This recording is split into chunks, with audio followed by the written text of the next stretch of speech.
में रथ के नीचे कूदी है। जो सखियां आई थी उन्होंने सखियों को भी नहीं बताया, मंत्री आया था मंत्री को भी नहीं बताया, और अकेले कूद जाती है और वन में आज भागती हुई चली जा रही है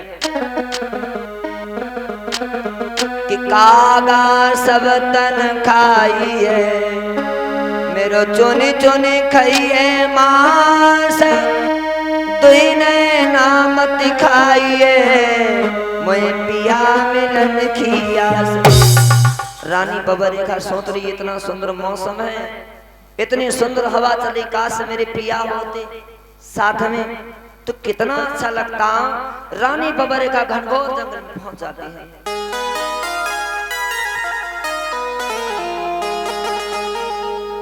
रानी बबरेखा जिस समय घनघोर जंगल में पहुंची है और जैसे ही उसने पीछे मुड़ के देखा तो कोई भी सखी नहीं साथ में।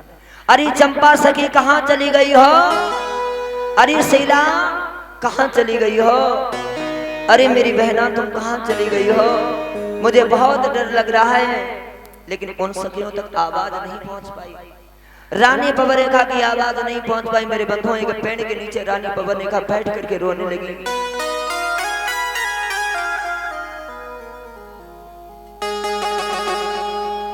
इधर कहते हैं आसमानों से एक द्रुमलिक नाम का राक्षस जा रहा था। द्रुमलिक नाम का जिस समय राक्षस जा रहा था उसने रानी बबरेखा के रूप को देखा। बाजी वाह, ये कितनी सुंदर है, कितनी सुंदर है,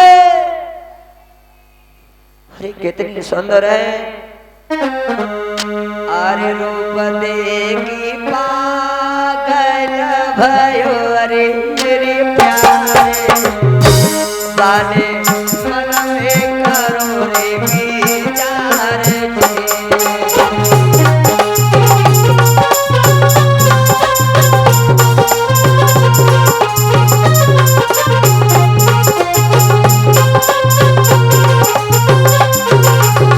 सोच रहा है वो द्रुमलिक नाम का राज। बाजी वाह कितनी सुंदर, अकेले हाँ बन के बीच में देखन मेरे प्यारे लगे, अरे जीते देखन मेरे प्यारे लगे, अरे जीते जागो रूप दयो रे भगवान।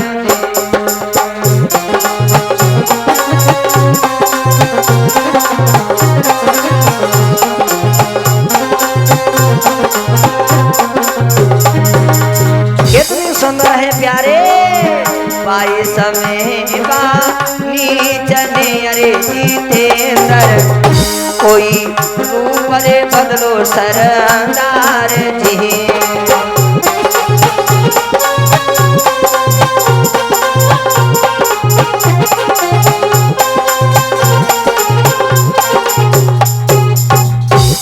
द्रुमलिक नाम का राक्षस सोचता रहा इतनी सुंदर नारी बन के बीच में अकेले, इसके रूप को देख करके मैं दीवाना हो गया, मैं पागल हो जाऊंगा।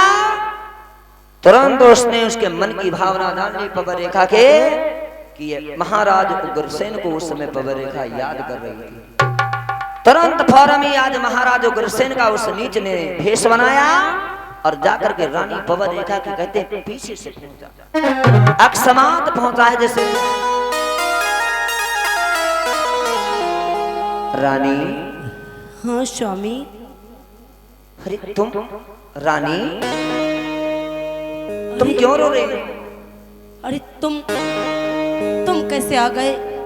अरे रानी तुम्हें नहीं मालूम, हाँ तुम जब चली आई हो, हाँ हाँ राक्षस बोला कि जब तुम चली आई हो हाँ, तो मुझे अच्छा नहीं लगा।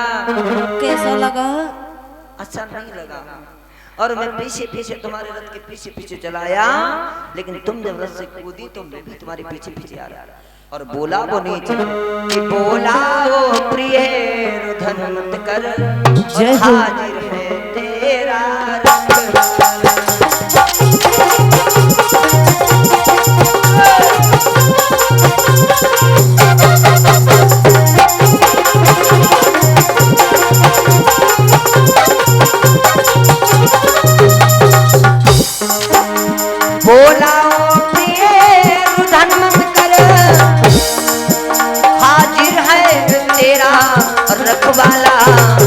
और रानी मेरे सामने तुझे दिखे है कौन वीर हिम्मत वाला।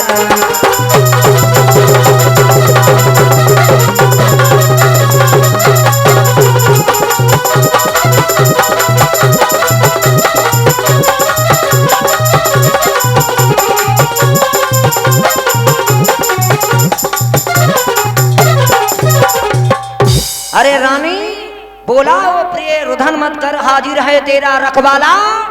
और मेरे सामने अरे किसकी इतनी हिम्मत हो गई कि तेरी आंख में आंसू ला गए? स्वामी हाँ तुम हमसे इतना प्रेम करते हो, इतना प्रेम करते हो, बहुत ज्यादा। मुझे नहीं पता था।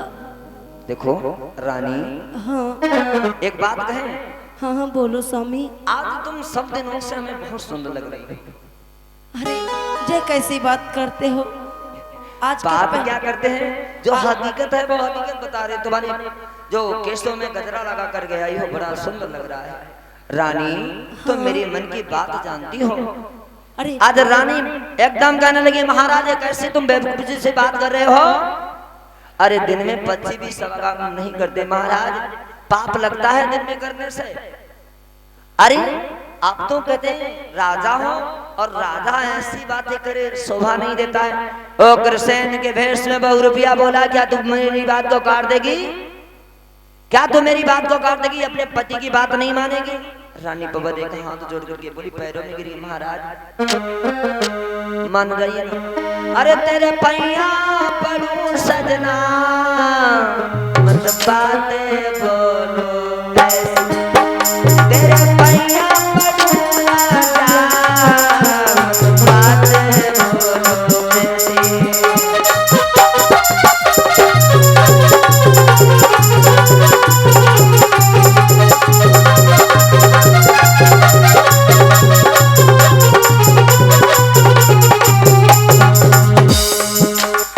उग्रसेन के केस में बोला, फिर क्या क्या रानी के लिए महाराज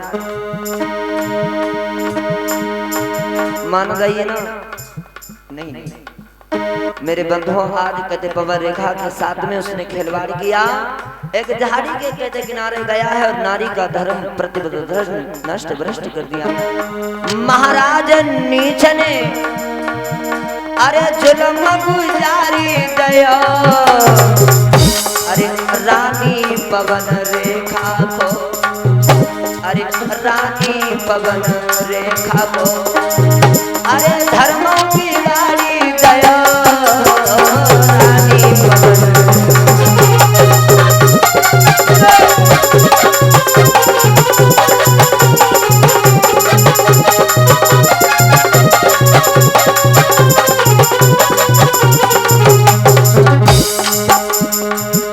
रानी सिसकी दे रोई गई, जितेंद्र ढोलकी भाई गई, मेरो सरेज से आया, अरे आज सिमरता लाल लगाए रहो।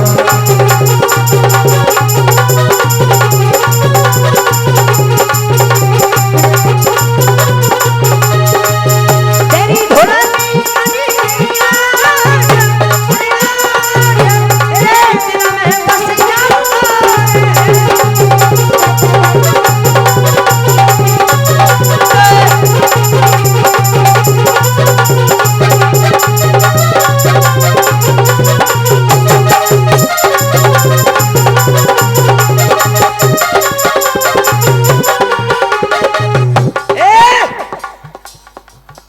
एकदम 100 रुपया उग्रसेन का भेष बदला, तुरंत अपने असली भेष से आया।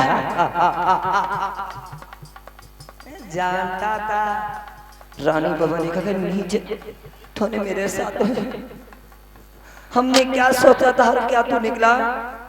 हम जानते थे कि ऐसा होने वाला है। मुझे